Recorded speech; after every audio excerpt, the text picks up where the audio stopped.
тарихи оқиғасын көріп, екі заманның ұлағатты адамдарын көріп, өскен, жетілген, сондай бір екі заманнан шыққан данышпан адамдардың қолынан күйренген ұлағатты күйші, әйелден шыққан ірі тұлға, дәулескер күйші Дина Нұрпейісова. Кейбір жерде Дина Нұрпейіс қыз дейді. Өйткені бұл кісі күйеуінің фамилиясын жазған адам. Мына Дина жаңағы документ жаздыруға келген кезде, енді ол кезде қазақтың салтында қалай? Атасының атын атауға болмайды ғой. Сол кезде жаңағы күйеуінің атын атап жібергенде, күйеуінің атына жазып кеткен. Күйеуі ол кезде Нұрпейіс деген кісі адам? Нұрпейіс. Ал негізі Динаның әкесінің аты Кенже. Негізі енді таза бүйтіп қараған кезде Дина Кенже қызы болу керек қой. Әрине. Ал қазір енді барлық жерде Дина Нұрпейісова деп аталады. Сол енді Дина күйші. Сөздің аузында Нұрлан бір сөзді қоса кетейін, елге біле отырсын. Осыны тарихын білетін азаматтар болу керек.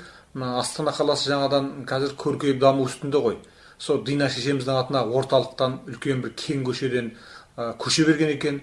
Сол көшеге Дина Нұрпейісова деп те жазбаған, Дина Кенже қыз деп те жазбаған, күйші Дина атындағы көше деп беріпті. Өте жақсы, өте орынды. Өте орынды. Өте жақсы болыпты. Заманымыздың дәулескер күйшісі Дина Нұрпейісова Құрманғазының төл шәкірті, көптеген жаңағы Құрманғазының күйлерін Ахмет Жұбановқа орындап, өзінің күйлерін жаңағы күй таспаға жазып, бізге өлмес мұра қалдырды. Оның үстіне ол кісі бір палуан адам бар ғой, палуан ғой. Жігерлі. Күйлері де жігерлі ғой. Мына бірде айтады, бірде дейді, Сейтек, білесіз, Сейтек деген күйші болған, екеуі замандас қой. Сейтек мына Жангелдіндер сияқты комиссар болып, мына қыздарға қызмет еткен адам ғой. Бірде Динаның ауылына келіп, көшіңдер, мына жерде жаңағы бірдеңке болар ма, кім біледі енді, қоқаңдап атқа мініп, көшіңдер, мына жерден көшіңдер деп болмаған ғой. Сонда Дина, ей Сейтек, не деп тұрсың?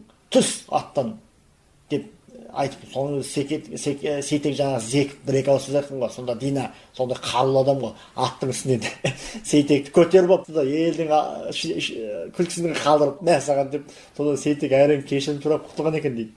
Сол осы бір жаңағы эпизодтан Динаның жігерлігі, қайраттылығын байқауға болады. Ал Сейтек те жай адам емес, бойы тапал болғанмен, сондай шымыр денелі, жаңағы Ахметжан кезінде жаңағы неге айдалған, жер аударылған, сол жақтан қашып келген, ол да бір жай адам емес, ол да бір, ал сондай бір жаңағы қарулы азаматты аттың үстіне жұлып қысу деген, ол Динаның бір мықтылығын, қарулығын байқауға болады. Ал енді Динаның олай осы сөзіңіз аузыңыздан Нұреке, Зейнолла Ғабденге Дина шешейдің 8 март күйін тартып берді, өтініш айталық. Динаның күйі 8 март.